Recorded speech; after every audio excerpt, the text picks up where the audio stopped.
السلام علیکم۔ حضرت سیدنا نوح علیہ السلام طوفان کے موقع پر جب کشتی میں سوار تھے تو وہاں اچانک ان کو شیطان نظر آیا۔ انہوں نے کہا تو یہاں بھی پہنچ گیا، اب میں تجھے نہیں چھوڑوں گا جب تک کہ تیرا راز نہ معلوم کر لوں۔ اس کو حضرت نوح علیہ السلام نے پکڑ لیا اور فرمایا تیرا راز مجھ کو بتا کہ تو گمراہ جو کرتا ہے وہ کس رستے سے کرتا ہے۔ تو اس نے کہا کہ 5 باتیں ہیں، لیکن 5 میں سے میں آپ کو 3 بتاتا ہوں، 2 نہیں بتاتا۔ تو حضرت نوح علیہ السلام کو اللہ تعالیٰ کی طرف سے وحی آئی کہ اس مردود سے کہو ہمیں ان 3 کی ضرورت نہیں ہے، وہ 2 ہی ہم کو بتا دے، اس لیے کہ اصل تو وہی ہے راز۔ تو حضرت سیدنا نوح علیہ السلام نے کہا مجھے ان 3 حتموں کی ضرورت نہیں ہے،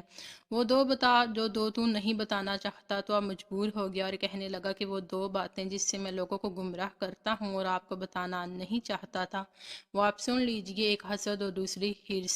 پھر شیطان کہنے لگا کہ حسد سے میں گرا اور حرص سے حضرت آدم علیہ السلام گر گئے، اس لیے کہ جب اللہ تعالیٰ نے حضرت آدم علیہ السلام کو بنایا اور ان کو علم عطا فرمایا اور ان کی شان و شوکت کو فرشتوں کے سامنے ظاہر فرمایا تو اللہ تعالیٰ نے فرمایا کہ آدم علیہ السلام کو سجدہ کرو، تو فرشتے تو سجدے میں گر گئے۔ ابلیس کو تکبر نے روکا، تکبر کے بعد حسد پیدا ہوا، حسد اس لیے پیدا ہوا کہ ان کی وجہ سے میں اللہ کی نگاہ میں گر گیا ہوں، اب کسی نہ کسی طرح ان کو بھی گرانا ہے، یہ ہے حسد۔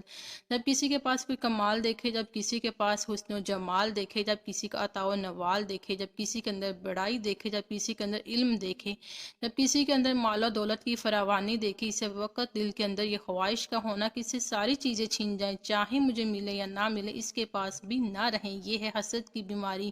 یہ حسد اللہ کی نگاہ میں بہت بری چیز ہے۔ شیطان نے سوچا کہ اللہ تعالیٰ نے ان کو اتنا اونچا بنایا ہے، ان کو بھی گراؤں گا، میں جیسے گر گیا ان کو بھی گراؤں گا۔ اس کے بعد اس حسد میں مبتلا ہو کر فکر میں رہا کہ کس طرح ان کو ذلیل و خوار کرنے میں کامیاب ہو جاؤں، یہ ہے حسد، جس کی وجہ سے شیطان گمراہ ہوا